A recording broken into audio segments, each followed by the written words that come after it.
જૂનાગઢ મામલતદાર કચેરીમાં નોટરી વકીલો સાથે દાદાગીરી અને લૂંટના ગંભીર આક્ષેપ. મામલતદાર અને તેમની ટીમ સામે બી ડિવિઝન પોલીસમાં લેખિત ફરિયાદ, કાર્યવાહી નહીં થાય તો ઉગ્ર આંદોલનની ચીમકી.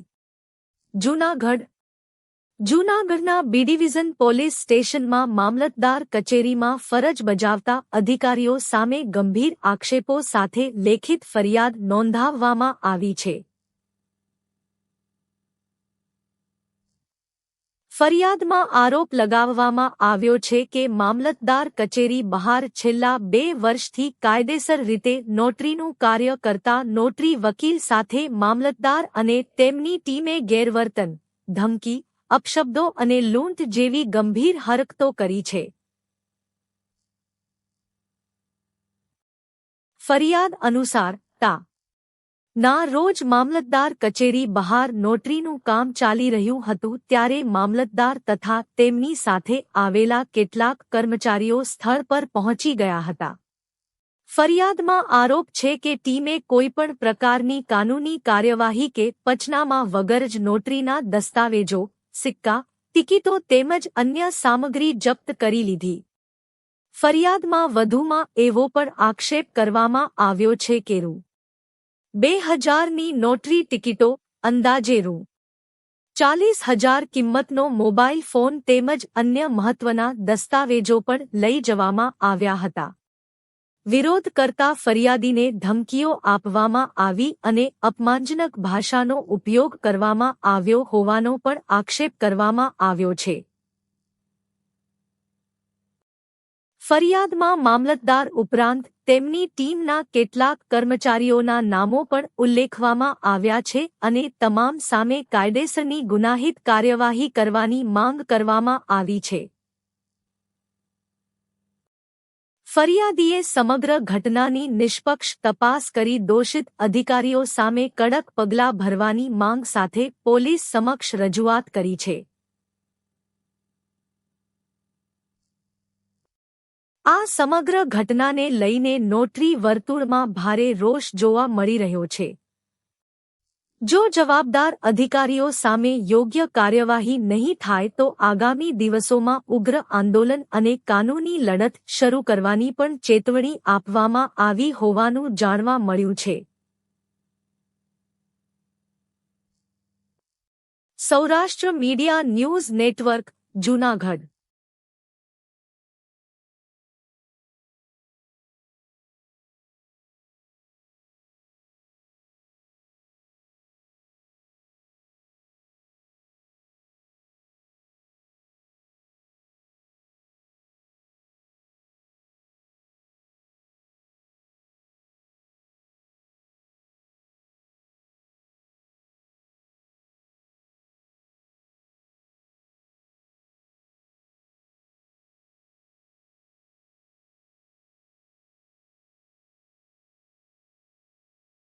Vale, yo.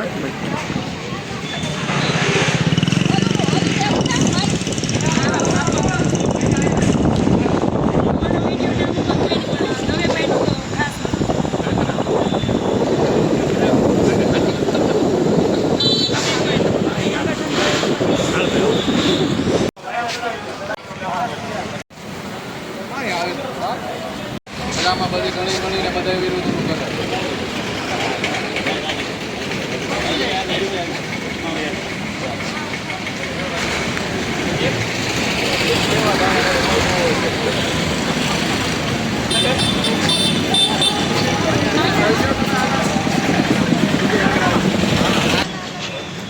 ભાઈ વાર તો લાગે ને, વિડીયો લેવાના હાલ વાત.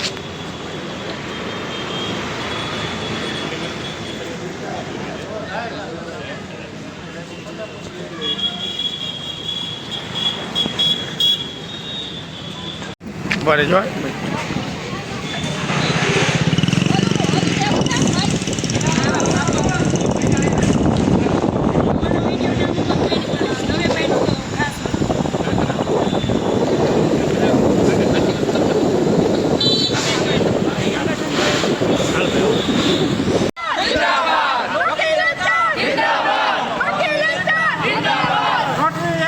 जिंदाबाद, जिंदाबाद,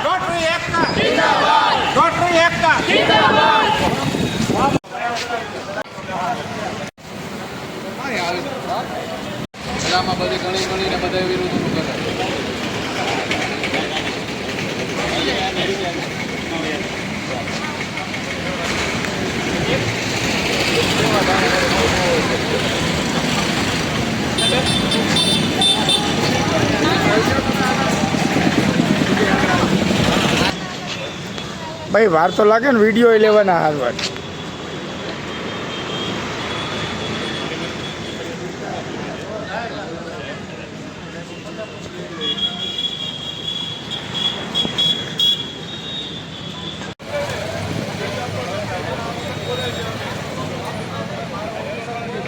આવી ગઈ બાઈટ લઈ.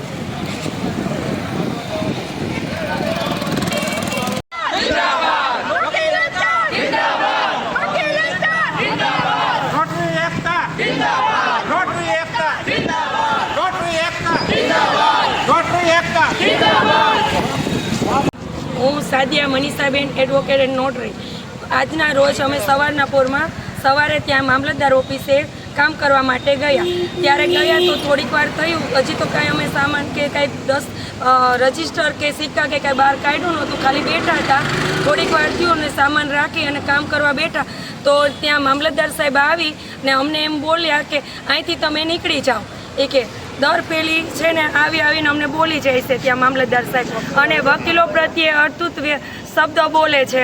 અમારા મિત્ર વાઘેલાભાઈ પ્રદીપભાઈના સિક્કા, રજિસ્ટર અને બેગ અને રાજાણીભાઈના બેગો અને છીનવીના ને એ લોકો લઈ ગયા છે. અને અડધૂત અમને બોલે છે, અવારનવાર આવીને ના બોલવાના શબ્દ બોલી જાય છે. અમને જ્ઞાતિ વિશે અભદ્ર શબ્દ બોલે છે. અમે મામલતદાર ઓફિસમાં જઈએ છીએ તો એ લોકો એમ કહે છે કે તમે લોકો અહીં અંદર આવીને કામ ના કરી શકો, તમારે અંદર આવવાની પરમિશન નથી. અને જે તે વખતે અમે કામ લઈને જઈએ છીએ તો બધા ટેબલ અમારી પાસેથી પૈસા માંગે છે. કેટલાની માંગણી કરે છે એ લોકો? નાયબ મામલતદાર જે ઈ ધારામાં મેડમ બેસે છે એનામાં મારે એક મેટર ગઈ છે તો એ લોકો એમ કહે છે 1000 થી 2000 રૂપિયા આપો તો તમારી ફાઇલ અમે આગળ વધારીએ.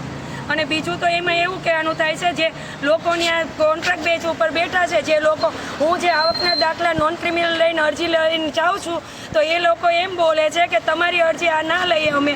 એ એમ કહે છે તમે અનલીગલી રીતે કામ કરો છો, પણ અમે અનલીગલી રીતે કામ કરતા નથી, હું લીગલી રીતે જ કામ કરું છું.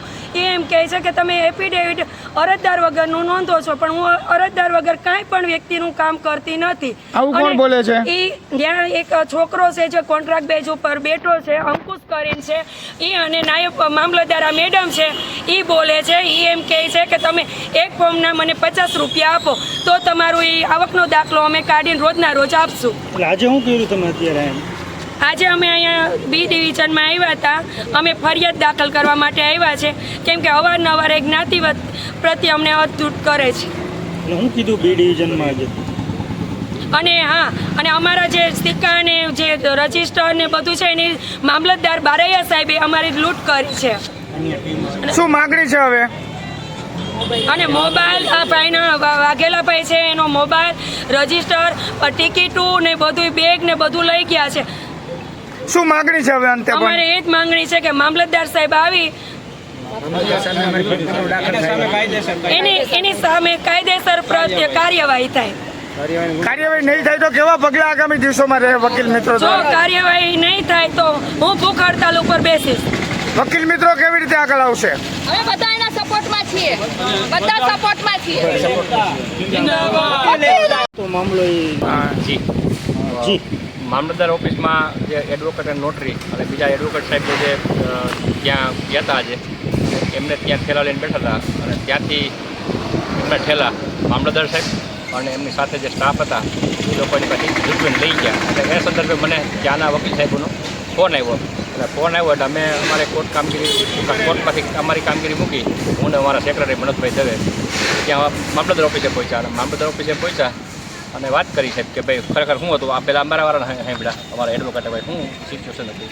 એટલે એને કીધું ભાઈ ગઈકાલે આવો બનાવ બન્યો હતો જે મારા મનીષાને કીધું એના સંદર્ભે આજે મામલતદાર સાહેબ સાથેના જે સ્ટાફ હતા એ અમારા પહેલાં લઈ ગયા સાહેબ. કોણ કેને કરાય એમાંથી પ્રદીપભાઈનો ઠેલો લઈ ગયા, રાજાણીભાઈ સાહેબ લઈ ગયા અને એમાં નોકરીના સિક્કા છે, પછી નોકરીનું ટિકિટનું છે, રોકડ રકમ છે, મોબાઈલ એટલી બધી વસ્તુ સાહેબ લઈ ગયા. એટલે સાહેબને ઉપરમાં વિનંતી કરાય કે સાહેબ આ તમે યાદ લઈ ગયા છો શું કારણ?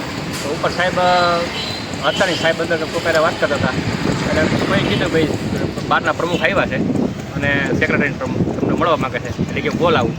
પછી બે મિનિટ થઈ એટલે પછી ત્યાંથી સાહેબે દરવાજો ખોલ્યો અને પીયુને જોયું તો કે ભાઈ એકુક બબ્બે આવો ભાઈ એકુક બબ્બે નહીં, પણ અમારા જે વકીલ સાહેબો છે એની બધાને આપ ફરિયાદ સાંભળો અને જે કાંઈ સાચી વસ્તુ હોય એ કન્સિડર કરી અને આ વસ્તુનું નિરાકરણ અહીંયા કરો. પણ તો એને એ રીતે નહીં કે નહીં તમે કે 2 જણા આવો. મેં અને મારા સેક્રેટરી એમ કીધું ભાઈ અમે 2 જણા નહીં આવીએ, અમે આવશું તો અમારા વકીલ સાહેબો અને બધા આવશું, ખરેખર તમને સાંભળીએ અને આને સાંભળીએ, જે કાંઈ પ્રશ્ન હોય એનું નિરાકરણ થવું જોઈએ. એટલે વળી પાછા સાહેબ કોકરે ફોનથી વાત કરવા માંડ્યા અને પછી અમને એમ થયું કે ભાઈ સાહેબ મળવા માંગતા નથી એટલે અમે ત્યાંથી નીકળી ગયા. આ વકીલ મિત્રનું અપમાન ગણાય છે, શું કહેશો?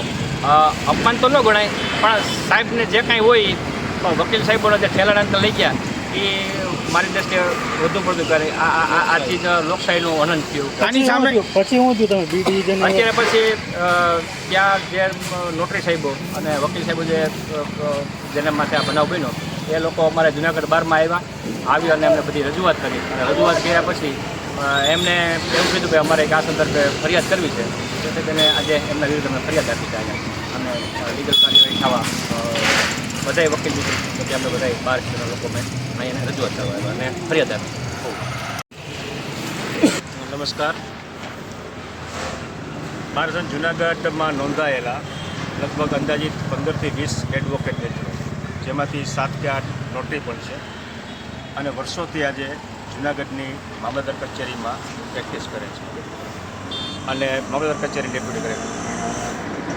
લગભગ 4-5 વર્ષ પહેલાં એક ડેપ્યુટી કલેક્ટર કોઈ હતા, એમને એક પરિપત્ર બહાર પાડ્યો હતો કે આ લોકો અહીં આવવું નહીં. એ પરિપત્ર મારી દ્રષ્ટિએ કાયદાની નજરે બંધારણની જોઈ. આજે એડવોકેટ નોંધાયેલા છે અને કાયદાકીય મદદરૂપ થવા ગરીબ પ્રજાને અહીંયા એનો પોતાની રોજીરોટી માટે બેઠા છે, ગરીબ પ્રજાને મદદરૂપ થાય છે અને એને જો તમે પબ્લિક પ્રિમાઇસીસમાં જે કોઈની માલિકીની નથી એવી પબ્લિક પ્રિમાઇસીસમાં પબ્લિક ઓફિસમાં આવતા કોઈ અટકાવી શકે નહીં.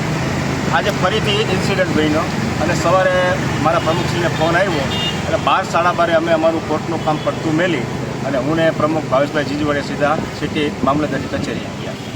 ત્યાં બધાને સાંભળ્યા, પણ મામલતદારને મળીએ એની પહેલાં જે નીચેનો સ્ટાફ હતો એનું જે વર્તન હતું, હવે આજે પ્રમુખ અને સેક્રેટરીની સાથે અથવા તો અમારી હાજરીમાં અમારા વકીલ મિત્રો સાથે જેવું વર્તન હોય તો આપણે અંદાજ લગાવી શકીએ કે અમારા વકીલ મિત્રો જે કહે છે એ સાચી વાત છે, એની સાથેનું કેવું વર્તન હશે. બીજું મહત્ત્વનું વચ્ચે એક વાત કહી દઉં કે 3 દિવસ પહેલાં અમે કલેક્ટર શ્રી જુનાગઢને રાજકોટ ખાતે હાઈકોર્ટની બેન્ચ મળે એના માટે આવેદનપત્ર આપવા ગયા. કલેક્ટર સાહેબ વીસીમાં હતા. અમે આગ્રહ કર્યો કે સાહેબ અમારે તમને 2 મિનિટ મળીને આ અમારું આવેદનપત્ર સ્વીકારો. કલેક્ટર શ્રી જુનાગઢ સાહેબ પોતાની વીસી છોડી અમારું આવેદનપત્ર સ્વીકારવા આવેલા. આ કલેક્ટર સાહેબ છે અને આજ જે બનાવ બન્યો એ સિટી મામલતદાર બારિયા છે.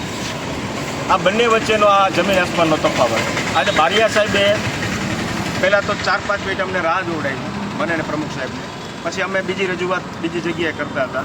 મીનવાઇલ એનો દરવાજો ખુલ્યો ને એમ કીધું એક પગલે આવો. આવો આટલા વર્ષની 27 વર્ષની વકીલાતમાં અને બારસન જુનાગઢમાં હું ઘણા વર્ષથી હોદ્દેદાર છું, હાલમાં સેક્રેટરી છું, મેં આવું ક્યાંય અનુભવ કરેલ નથી. પછી અમે આવતા રહ્યા, પછી તો એને ફોન પ્રમુખશ્રીને કર્યા, ઓલા નોટરીના સિક્કા દીધે. પણ ઇન શોર્ટ કાયદાની ભાષામાં વિચારીએ તો માન્ય એડવોકેટ સાહેબો, માન્ય નોટરી સાહેબો જે અહીંયા રોજબરોજ પોતાના કામકાજ અર્થે જાય છે, વકીલાતના વ્યવસાયના ભાગરૂપે જાય છે અને આ પબ્લિક પ્રોપર્ટી છે, પબ્લિક પ્રિમાઇસીસ છે. ભારતના બંધારણ મુજબ કોઈ મામલતદાર કે ડેપ્યુટી કલેક્ટર અમારા એડવોકેટ મિત્રને, નોટરી મિત્રને આ કામ ધંધો કરતા રોકી શકે નહીં. અને ત્યારબાદ આ જેટલા ભોગ બનનાર છે એ લોકોની અમે લેખિતમાં અરજી 1200ને લીધી છે. એવી રીતે નોટરી 1200 સક્રિય થયું, એમને પણ એની અરજી સ્વીકારી છે. અને જે કોઈ અનલોફુલ એક્ટિવિટી મામલતદાર અને એના સ્ટાફે કરી છે એના અંગે કન્સર્ટ અમારા એડવોકેટ મિત્રોએ આજરોજ બી પોલીસ સ્ટેશનમાં લેખિતમાં એક અરજી આપેલી છે મામલતદાર શ્રી બારિયા સાહેબ તથા મિસ્ટર બ્લોચ સામે. અને અમે આશા રાખીએ છીએ બારસન જુનાગઢ કે આ અંગે યોગ્ય કાર્યવાહી ઝડપી રીતે થાય. ફરિયાદ લેવામાં નહીં આવે તો કેવી કાર્યવાહી આગામી? ફરિયાદ નહીં લેવામાં આવે તો અમે અમારા જુનાગઢ બારસનની કમિટીમાં આ પ્રશ્ન મેળશું, જનરલ બોર્ડમાં અમે મેળશું અને જનરલ બોર્ડ જે કાંઈ નિર્ણય કરે એ અમે પ્રમુખ અને સેક્રેટરી તરીકે અમે સ્વીકારશું અને આગળના પગલાં અમે ત્યારે નક્કી કરીશું.